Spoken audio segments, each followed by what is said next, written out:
que somos teus, gritamos que somos teus, ó Mãe. Como igreja somos teus, como igreja somos teus, Maria.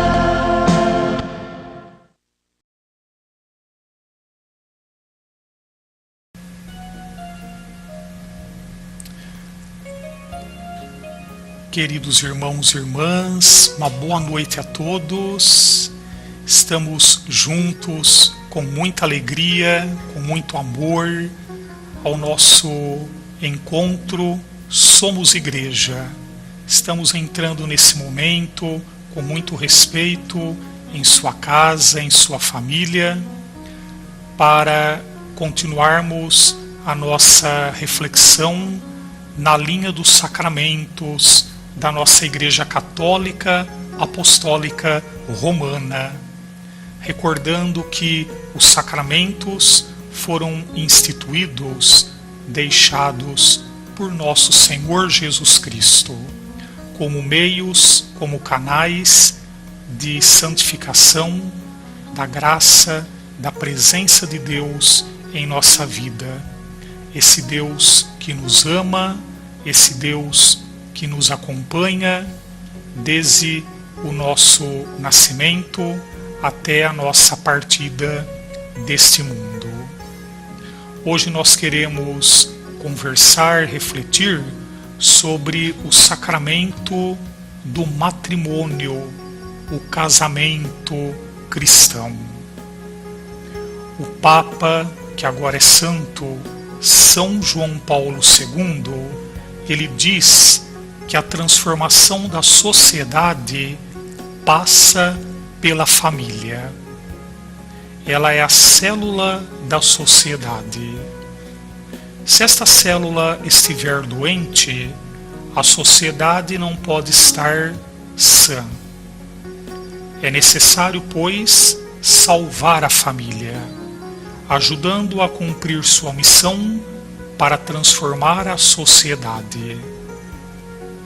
Apesar de todos os obstáculos e ataques contra a família, nós encontramos muitos casais empenhados no projeto de Deus a seu respeito, buscando assim a santidade para a sua família e para a família de outras pessoas. A palavra de Jesus. Certo dia os fariseus perguntaram a Jesus: é permitido ao homem divorciar-se de sua mulher por qualquer motivo?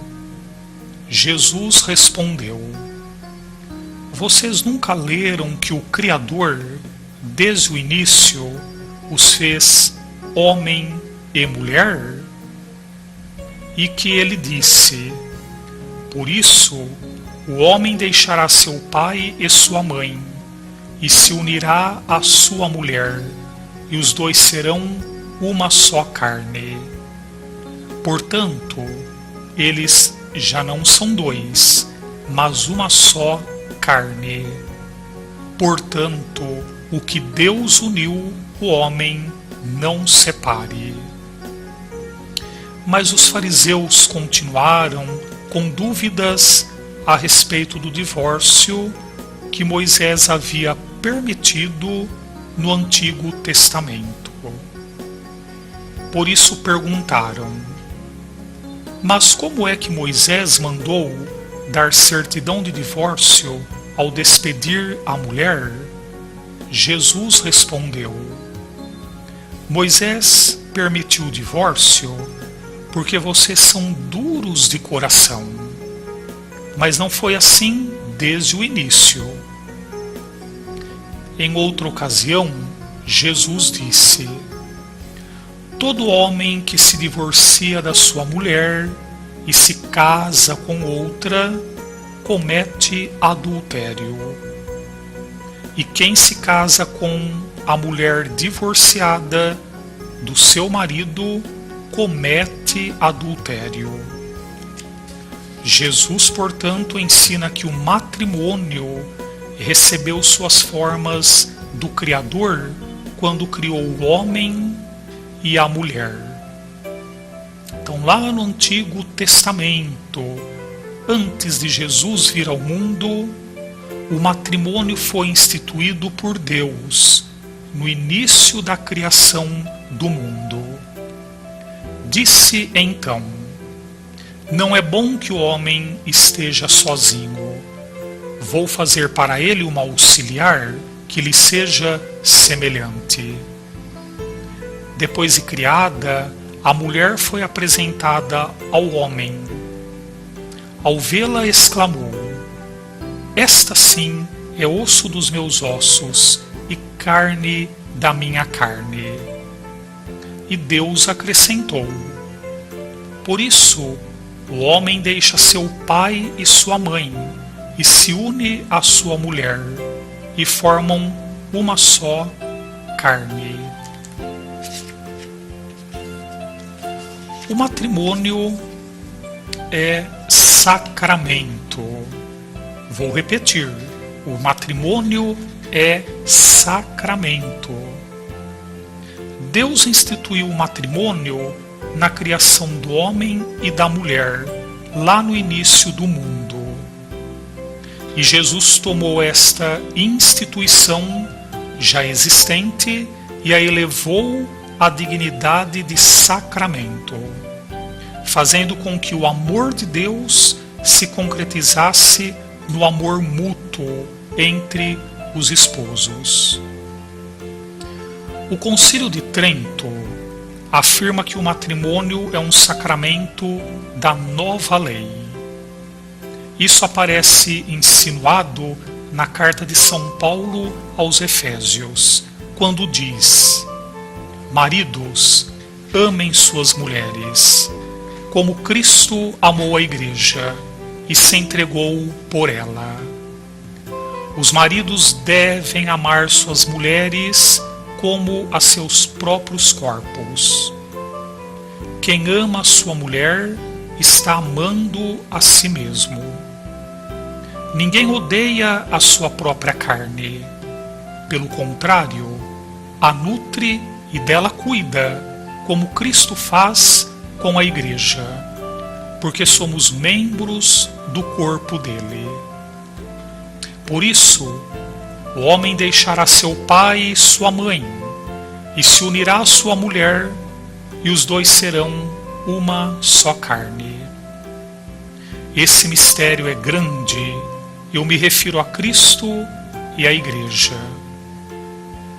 Como Cristo é a fonte da graça, somente Ele faria do matrimônio um sacramento, isto é, um sinal sensível que confere a graça, ainda que a forma externa para sua celebração ao longo da história fosse determinada pela Igreja.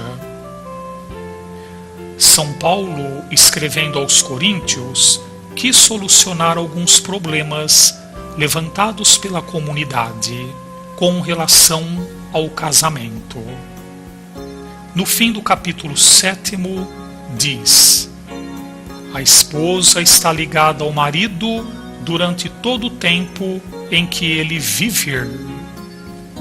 Se o marido morrer, ela ficará livre para casar-se com quem quiser, mas apenas no Senhor. Casar-se no Senhor dá um novo sentido ao casamento, uma vez que o batismo transforma a pessoa. Ela fica inserida em Cristo, tornando-a membro de seu corpo. Portanto, Cristo não instituiu o matrimônio.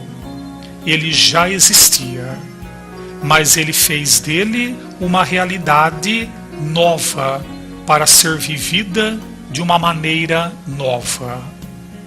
Por isso a importância para o cristão casar-se no Senhor, isto é, conforme Cristo determinou. E infelizmente nós temos nos deparado nos nossos dias, em nossa sociedade, casais que estão aí vivendo em pecado, né? Vivendo amaziados, quer dizer, não receberam a bênção da igreja, né? Não receberam o sacramento do matrimônio. Então, casar-se no Senhor, né? A família, de fato, ela começa no altar, né? Ali, marido e mulher, homem e mulher, né? Prometendo a fidelidade, prometendo viverem esta doação recíproca. Não separe o que Deus uniu. Deus determinou que o casamento fosse uno, fiel e indissolúvel. Para muitos, esse compromisso exige realmente doação, pois às vezes não é fácil levar a cruz que um dos esposos põe sobre os ombros do outro. Todos nós já ouvimos falar de uma santa popular, Santa Rita de Cássia.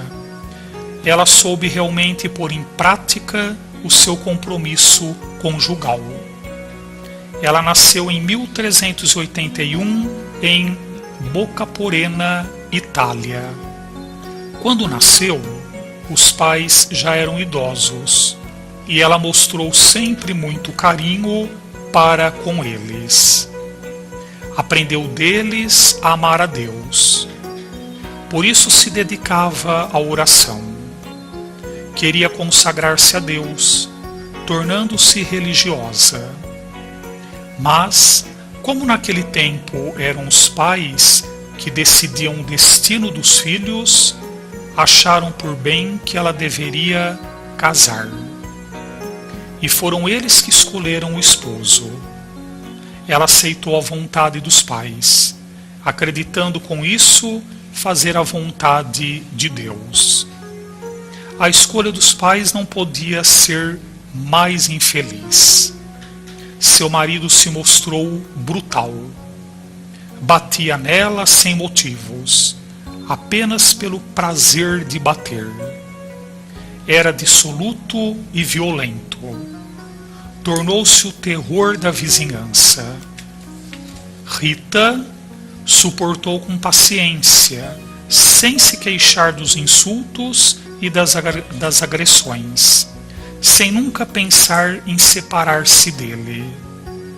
Teve 2 filhos que orientou para que não seguissem o exemplo do pai. E apesar do mau humor do esposo e de ser espancada frequentemente, não deixava de tratá-lo com carinho, bondade e amor. Recebeu sempre bem quando ele chegava à sua casa. Rezava muito por ele. Procurava levar, por amor a Deus, a pesada cruz que pesava sobre seus ombros, ao viver com um homem tão perverso. Depois de 18 anos de sofrimento, Deus a recompensou. O esposo se converteu devido à sua bondade. Pediu-lhe perdão pelo longo sofrimento que lhe infligiu. Depois de convertido, o esposo foi assassinado, foi morto, como vingança pelo antigo modo de agir. Rita de Cássia perdoou aos assassinos. E como os filhos tomaram a decisão de vingar-se, pediu a Deus que os levasse, antes que matassem alguém. E Deus atendeu. Ficando sozinha, ela entrou no convento de Cássia, onde ficou até a morte, vivendo isolada das co-irmãs, devido a uma ferida na testa que exalava mau cheiro. No dia da morte, todo o convento ficou perfumado. Rita de Cássia, no seu casamento, apesar de ter um esposo infiel e brutal, soube viver a união, a fidelidade, e a indissolubilidade, porque o que Deus uniu, o homem não deve separar.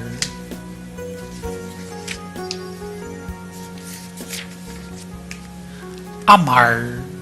Amar é querer o bem do outro, respeitando-lhe a individualidade, aceitando como ele é, com suas qualidades e limitações, com seu passado, seus erros e virtudes, com tudo que tem. Amar não é destruir a personalidade do outro, como faz aquele que, recebendo uma rosa, a esmaga entre as mãos, dizendo: gosto de você. A rosa é feita para ser contemplada, necessitando de cuidados especiais para que as pétalas não sejam feridas. Amar é colaborar para que o outro se realize plenamente, criando-lhe um ambiente propício a fim de que possam desabrochar todas as potencialidades que Deus lhe deu. Quem ama procura fazer o outro feliz, sofre com ele e por ele, torna-se responsável pelo seu bem-estar, caminha a seu lado para apoiá-lo, tira as pedras do seu caminho para que não tropece, ajoelha diante dele para lhe tirar os espinhos dos pés. Amar não é gostar. Quem gosta usa o outro porque lhe dá prazer ou lhe é útil. Depois de usado, o deixa. Faz como aquele que usa a laranja para lhe extrair o suco. Depois joga fora o bagaço. Amar é olhar o outro com os olhos de Jesus Cristo, descendo até onde se encontra para lhe lavar os pés e levantá-lo do barro quando tropeça e cai. Certo dia, uma jovem desesperada procurou um sacerdote e disse, chorando: meu namorado, contra a minha vontade, sempre que me visitava, queria ter relações sexuais. Dizia que gostava muito de mim e eu devia mostrar meu amor para com ele, permitindo as relações. Uma vez que gostava de mim e como depois casaria comigo, dizia que era normal ter relações. Eu confiei nas palavras dele. Porém, quando soube que me engravidou, abandonou-me imediatamente. Não me visitou mais e não quis assumir o filho. Disse-me que me arranjasse. Ele arruinou minha vida. Por muito tempo me usou com promessas falsas. Este jovem não amava a namorada. Ele a usava como objeto de prazer, sem compromisso, sem respeito, sem olhar para a cruz que lhe colocava sobre os ombros e que agora levaria sozinha pelo resto da vida. Então vejam quanto é sagrado o compromisso que é o matrimônio, né? E pensemos realmente, né? Você que tem filhos, você que tem netos, sobrinhos, converse com eles a respeito deste compromisso, né? Que um dia talvez estarão aí assumindo. É um passo muito sério, muito importante na vida de um homem, de uma mulher, o casamento, o matrimônio. A gente tem assistido também em nossos dias, né? Casais que estão aí se casando na igreja, fazem toda aquela pompa, né? Toda aquela festa e dura tão pouco aquele casamento, né? Casamento aí que dura 40 dias, vejam, 40 dias e já estão aí se separando, né? pensem bem, né?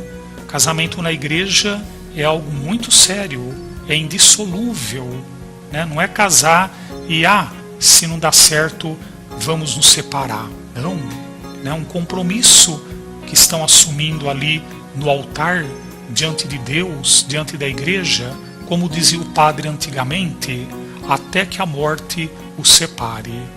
Então vamos de fato rezar, vamos de fato conversar entre nós, né, nossas famílias, nossos jovens, a respeito de tão importante sacramento e compromisso, o casamento, o matrimônio. Vamos então agora receber a bênção do nosso Deus Todo-Poderoso, que esta bênção recaia, né, sobre você, sobre a sua família, sua casa, seus trabalhos. O Senhor esteja convosco, Ele está no meio de nós. Desça sobre vós, sobre a sua família, nesse momento, sobre os seus trabalhos, a bênção de Deus Todo-Poderoso, o Pai, o Filho e o Espírito Santo. Amém. Um grande abraço do Padre Henrique, da Paróquia São Lourenço do Turvo. Uma boa noite a todos, fiquem com Deus e até o nosso próximo encontro. Boa noite! Nós da comunidade Alfa e Ômega queremos fazer um convite especial a você. Como diz o salmista, eis que vem o Senhor com prazer fazer a vossa vontade. E olhando para esse salmo, nós queremos convidar você que está aí na sua casa e traz esse desejo de querer conhecer e saber qual é a vontade de Deus para a sua vida. Venha para a comunidade Alfa e Ômega, venha nos conhecer para que o Senhor também fale ao seu coração qual é a sua vocação. Qual é o anseio que você traz? Nós jovens buscamos a felicidade em muitos lugares, mas muitas vezes esquecemos de parar, refletir, ir na igreja e rezar e ouvir a voz de Deus, a voz do Senhor, que está aí batendo no mais profundo do seu interior. Então quero convidar você ao dia 21 e dia 22 de fevereiro vir participar conosco do Vocacional, onde você vai se conhecer como pessoa, conhecer a sua vocação. Neste vocacional, nós incluímos todos para você vir conhecer a comunidade e você conhecer também a sua vida. Você pode fazer um vocacional para a comunidade de aliança e para a comunidade de vida. Como diz o salmista, eis que vem o Senhor com prazer fazer a sua vontade. Você que essa sementinha está adormecida lá dentro do seu coração, que é a sua vocação, você precisa muito mais se aquietar, muito mais se alegrar, muito mais estar conosco com a comunidade Alfa e Ômega. Nós não vamos fazer nada, mas só ser essa seta de Deus na sua vida, te ajudando através da oração a buscar Deus, Jesus Cristo, o Alfa e Ômega. E Ele também vai falar na tua vida, como falou na minha, se revelando a cada dia. É com alegria e com muito entusiasmo que quero fazer esse convite a você. Venha conhecer a comunidade Alfa e Ômega.